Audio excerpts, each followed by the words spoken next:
శ్రీమాత్రే నమః. సద్గురు జ్యోతిషాలయం నుంచి 2025 ఆగస్టు నెల గోచార గ్రహస్థితులు, ఆ రాసులు అన్నీ కూడాను గమనం ఎలా అవుతున్నాయి, వాటి యొక్క స్థానాలు ఎలా ఉన్నాయి అని చూస్తే, ముందుగా రవి ఆగస్టు 18 వరకు కర్కాటకంలో ఉంటారు. తర్వాత సింహంలో ప్రవేశిస్తున్నారు.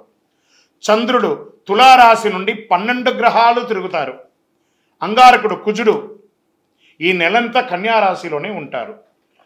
బుధుడు ఈ నెల 27వ తారీఖు వరకు కర్కాటకంలో ఉండి తదుపరి సింహంలోకి ప్రవేశిస్తున్నారు. గురు భగవానుడు మిథున రాశిలో ఉంటున్నారు. శుక్రగ్రహం ఈ నెల 19 వరకు మిథునంలో ఉండి తర్వాత కర్కాటకంలోకి ప్రవేశిస్తున్నారు. శనీశ్వరుడు ఈ నెల మొత్తం మీనరాశిలోనే ఉంటాడు. వక్ర శని. రాహు ఈ నెలంతా కుంభరాశిలోనే ఉంటారు. కేతుగ్రహం ఈ నెల అంతా సింహరాశిలోనే ఉంటారు. ఈ యొక్క గ్రహాలన్నీ కూడా ఏ స్థానంలో ఉందో దాన్ని బట్టే 12 రాశుల యొక్క వారి యొక్క గోచారాన్ని బట్టి ఫలితాలు అనేది ఉంటుంది. నమస్కారం.